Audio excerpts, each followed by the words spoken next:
All right, y'all. Last one is the bite wing. Okay, so I got my centered straight. Is this set up correctly? No, because it's not going to be centered. You're looking for the center. So if I mess it up, all I'm going to move is the target. Okay, I'm going to leave everything else if I know I got that right. Okay, so I'm going to slide the sensor in, wrap it around so that I'm not fighting it. Take my little plastic piece. Every office uses different stuff. This is just kind of what we use.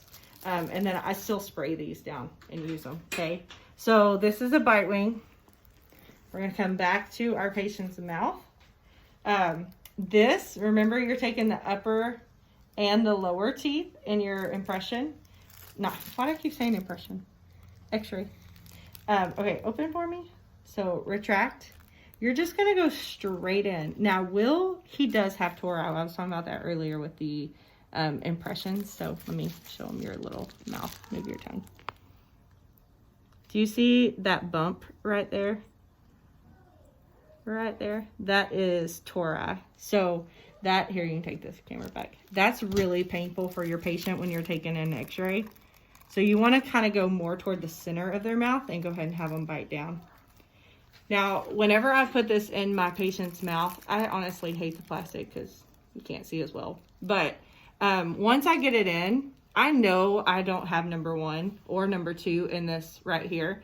So what I'm going to have them do is just open a tiny bit, and I'm going to push it back and have them bite back down.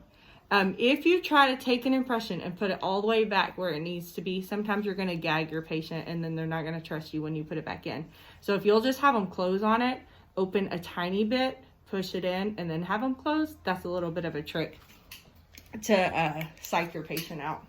And then on this one, I don't know why. Bite wings are a struggle for me to break the contacts. They've always been.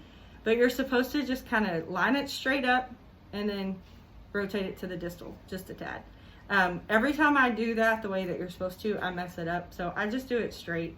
And I normally get a good bite wing x-ray, okay? Bite wing and PAs are for diagnosing treatment. You gotta have a good x-ray in order for them to diagnose the treatment. So if you take an x-ray, especially a digital x-ray, and it's a crappy x-ray, just go ahead and retake it right off the bat, because that'll save you time. Instead of going to get the doctor, having the doctor come check, say, you know what, I don't have a good, they are just not telling you it's bad x-ray, but they want you to retake it. I don't have a good x-ray.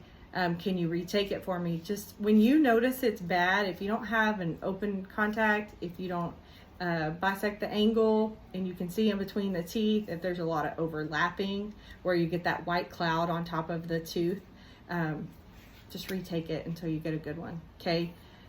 They're free. Digital x-rays are free for you to retake. It's not going to cost the doctor any money. So just go ahead and take it. Okay, if y'all have any questions, just make a note, whatever, text me, email them, put them in here. That way, if someone else has the same question, they can do that. Okay? See you guys later. I hope this helped. Bye.